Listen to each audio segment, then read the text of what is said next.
இயேசு கிறிஸ்துவின் நாமத்தில் அன்பின் வாழ்த்துக்கள். இன்றைக்கு நாம் தியானிக்க போகிற தலைப்பு தேவனுடைய ஒளி. வசனம் யோபு 22:28.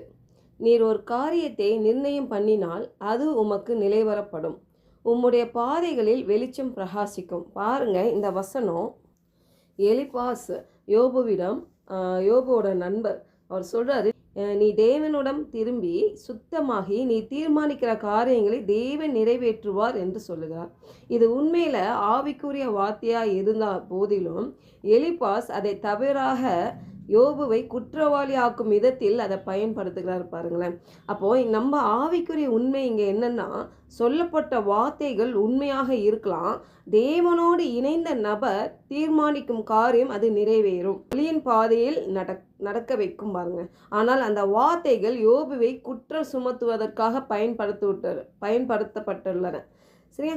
இதை நம்ம வாழ்க்கையில எப்படி பொருந்தி பார்க்கலாம்? இந்த வசனத்தை பார்க்கும் பொழுது பாருங்க, தேவனோடு தொடர்புடைய ஒரு மனிதன் அவன் தீர்மானிப்பது, நம்பிக்கையுடன் அவன் பேசுகிறது, வெளிச்சத்தில் நடப்பது, இந்த 3 காரியங்கள் ஒரு மனிதன் தேவனோடு இணைந்து இருக்கும் பொழுது நிறைவேறுகிறது. பாருங்களேன், இந்த காலகட்டத்தில் தீர்மானிப்பது, ஒரு டெசிஷன் மேக்கிங் பார்த்தீங்கன்னா எவ்வளோ கன்ஃபியூஷனில், எவ்வளோ பிள்ளைங்க, சின்ன படிக்கிற பிள்ளைங்க, வாலிப பிள்ளைங்க, வயதானவர்கள், பாருங்கள், ஒரு படிக்கிற குழந்தை கூட பாருங்களேன், ஒரு முடிவு எடுக்கணும்னா இவ்வளோ குழப்பங்கள் இருக்குது இப்போ இருக்கிற காலகட்டத்தில்.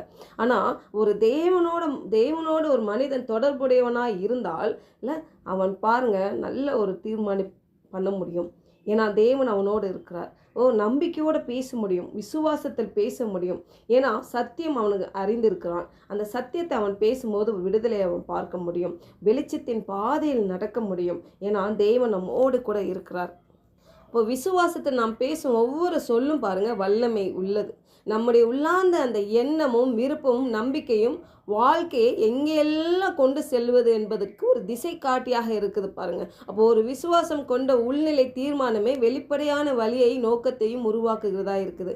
நம்ம தேவனுடைய சித்தத்துக்கு ஏற்ப ஒரு காரியத்தை தீர்மானிக்கும் போது தேவன் அதை உறுதியாக நிறைவேற்றுகிறவராக இருக்கிறார்.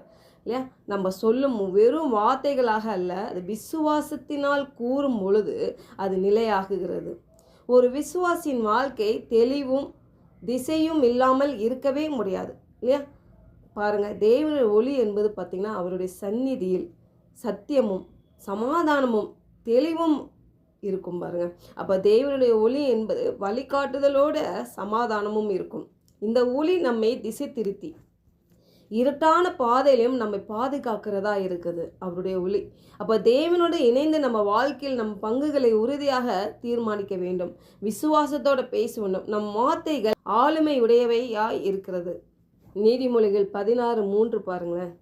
உன் செய்கைகளை கர்த்தருக்கு ஒப்புவி, அப்பொழுது உன் யோசனைகள் உறுதிப்படும். இப்போ நம்ம தேவனுடைய சித்தத்துக்கேற்ப ஒரு காரியத்தை நம்ம தீர்மானிக்கும் போது தேவன் அதை உறுதியாக நிறைவேற்றுகிறவராக இருக்கிறார். ஒரு அரசர் வெளியிடும் ஒரு கட்டளையை போல எவ்வளோ அதுக்கு ஒரு வார்த்தைக்கு எவ்வளோ ஒரு அதிகாரம் இருக்குப்பாங்க. அந்த வார்த்தையை எவ்வளோ ஸ்ட்ராங்கான வார்த்தையை அவர் பேசுவார்ல, அவர் சொன்னால் கண்டிப்பாக நடக்கும். இல்லை, ஒரு ராஜா சொன்னால் கண்டிப்பாக அது நடக்கும். அதே மாதிரி நம்ம வார்த்தைகள் அப்படிப்பட்ட ஒரு அதிகாரமுள்ள வார்த்தைகளாய் நம்ம பேசும் பொழுது கண்டிப்பாக அது தேவனோடு நம்ம இணைந்திருந்து தேவனின் சித்தத்துக்கு ஏற்ப நம்ம வாழ்க்கையை நம்ம வார்த்தைகள் நாம் பேசும் பொழுது கண்டிப்பாக அது நிறைவேறுகிறதா இருக்கிறது.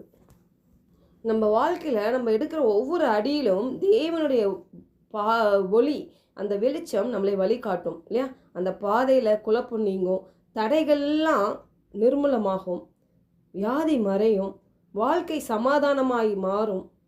பாருங்க, இதுதான் அவருடைய பாதை. இந்த பாதையில் நம்மை நடத்துகிற தேவன் வல்லமை உள்ளவராக இருக்கிறார். நம்ம வார்த்தைகள் ஆளுமை உடையவையாக இருக்குது, அதிகாரமுடையதாக இருக்குது, அதில் வல்லமை வைத்திருக்கிறார் தேவன். அதை சத்தியத்தை நாம் அறிந்திருக்கிறோம். இல்லையா? அதை நாம் விசுவாசித்து ஒளியின் பிள்ளைகளாய் நாம் எதிர்பார்ப்போம்.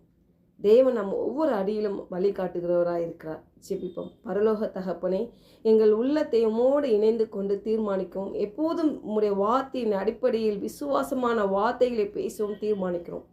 எங்களுடைய பாதை சமாதானமும் தெளிவும் தேவ சத்தியமும் வெளிச்சமும் நிறைந்ததாக இருக்கும்படி பரிசுத்த ஆவியானவர் நான் விசுவாசிக்கிறேன். இயேசு நாமத்தில் ஜெபிக்கிற நல்ல பிதாவே, ஆமென்.